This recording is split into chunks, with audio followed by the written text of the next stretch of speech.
Haleluya, Shalom Bapak Ibu teman-teman semua yang senantiasa diberkati oleh Tuhan Yesus, dan berjumpa lagi pada sesi kali ini. Kita akan membahas berita mengenai sidang ya dari Napoleon Bonaparte ataupun sidang Napoleon Bonaparte terkait dengan kasus penganiayaan terhadap PMKC. Dan ini teman-teman baru saja ada beritanya, dan memang saya lihat ini di media sosial jarang sekali diberitakannya karena ada pemberitaan lain yang kemudian lebih mendominasi, sehingga kemudian teman-teman informasi-informasi terkait dengan kasusnya Pak Muhammad KC yang dianiaya oleh Napoleon Bonaparte ini teman-teman jarang sekali kita dapat informasinya.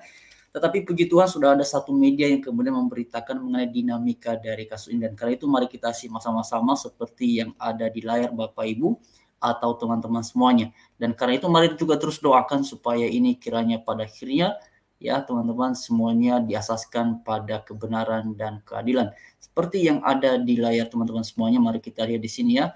Teman-teman, ini pemberitaannya adanya di artikel ya. Tapi bagi saya yang paling penting adalah informasi yang ada di dalamnya, mau dalam bentuk video, mau dalam bentuk artikel, intinya adalah informasi apa yang terkandung dalamnya. Teman-teman di sini jelas ya.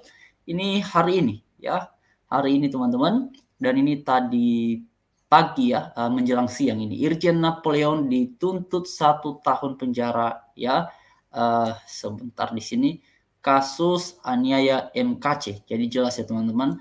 Lalu ada yang menarik di sini, penjelasan ataupun alasan kenapa kemudian tuntutan ini ya disampaikan oleh JPU adalah 1 tahun di sini teman-teman, seperti yang ada di layar kalian semua.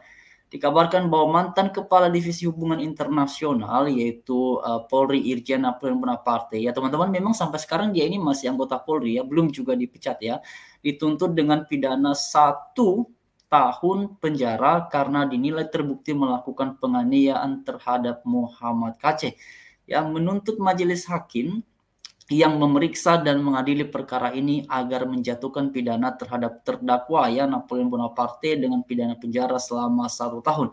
Itu disampaikan oleh Jaksa Faisal Putra Wijaya.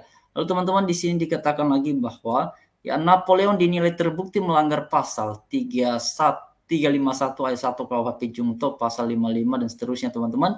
Ya jaksa turut mengungkapkan hal-hal yang memberatkan dan meringankan bagi Napoleon. Hal yang memberatkan yakni perbuatan Napoleon telah membuat KC mengalami luka-luka katanya teman-teman. Selain itu yang bersangkutan saat ini juga sedang menjalani ya hukuman. Selain daripada itu, hal yang meringankan terdakwa bersikap kooperatif antara terdakwa dan korban saling memaafkan. Nah teman-teman sekalian, ini menarik ya. Jadi dalam tuntutan ini pun ada hal yang kemudian dipertimbangkan oleh pihak jaksa ataupun JPU dalam hal ini terkait dengan 2 aspek. Yang pertama adalah mengenai hal yang memberatkan dan juga hal yang meringankan. Sangat jelas di sini ada 2 ya. Masing-masing ada 2. Kalau yang memberatkannya katanya di sini tindakan Napoleon telah menyebabkan PMKC,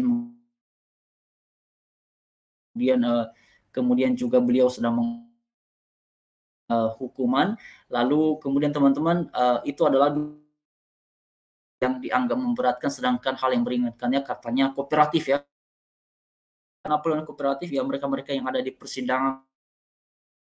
Lalu kemudian yang keduanya adalah antara terdakwa dan korban saling nggak tahu bagaimana pendapat yang kemudian diminta oleh pihak JPU terhadap kepada majelis hakim yang meminta ataupun menuntut agar Napoleon ini teman-teman ya dihukum 1 tahun penjara.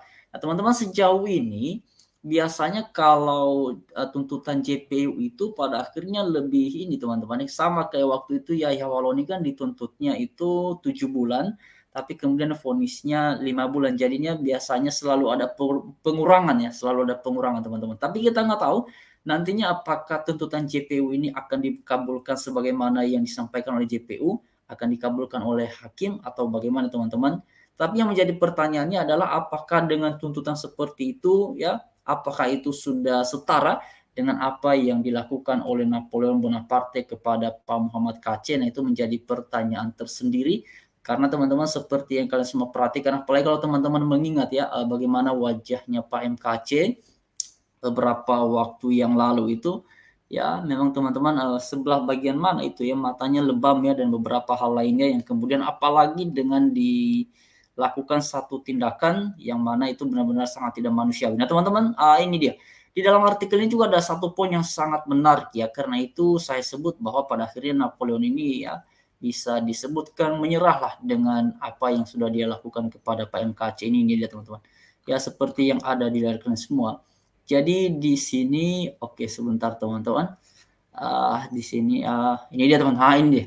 Ya, dalam proses persidangan Napoleon mengakui bahwa tinja yang digunakan melumuri wajah KC adalah miliknya. Adapun alasan Napoleon melakukan perbuatan tersebut karena marah terhadap KC yang menistakan agama.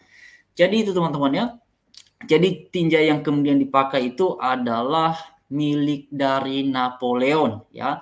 Apakah itu tinjanya sendiri atau bagaimana, yang penting di sini disebutkan milik dari Napoleon sendiri. Nah, ini memang yang kemudian beberapa waktu yang lalu membuat kita heran juga ya.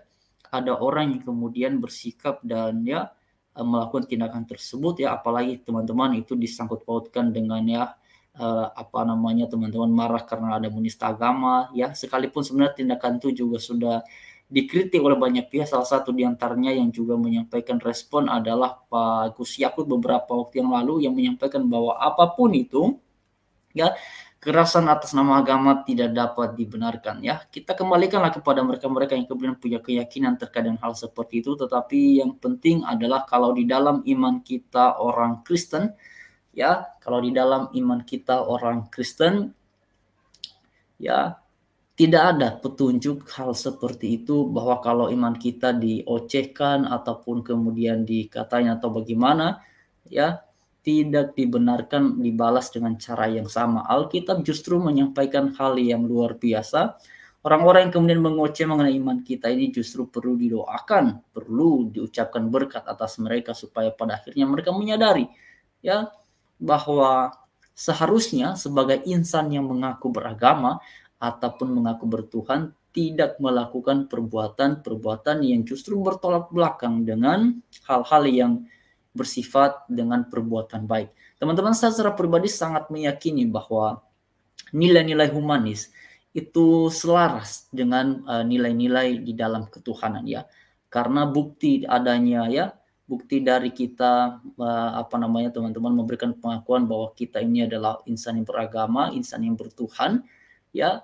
Tentu teman-teman ini harusnya juga terejawantakan secara baik dalam kehidupan ini. Jadi bagi saya secara pribadi, kalau ada pengajaran yang kemudian justru mengabaikan nilai-nilai humanis, ya saya tidak akan percaya dengan ajaran yang seperti itu teman-teman. Tetapi kita nggak tahu ya apakah kemudian ada orang lain yang punya pemikiran yang berbeda, tapi ini adalah cara pandang saya dalam konteks sebagai orang Kristen. Karena di dalam ajaran Kristen, ya apapun perbuatan yang tidak baik tidak dibenarkan, termasuk dalam rangka menggunakan ataupun memakai jubah agama ataupun kemudian melakukannya atas nama Tuhan, itu tidak pernah dibenarkan.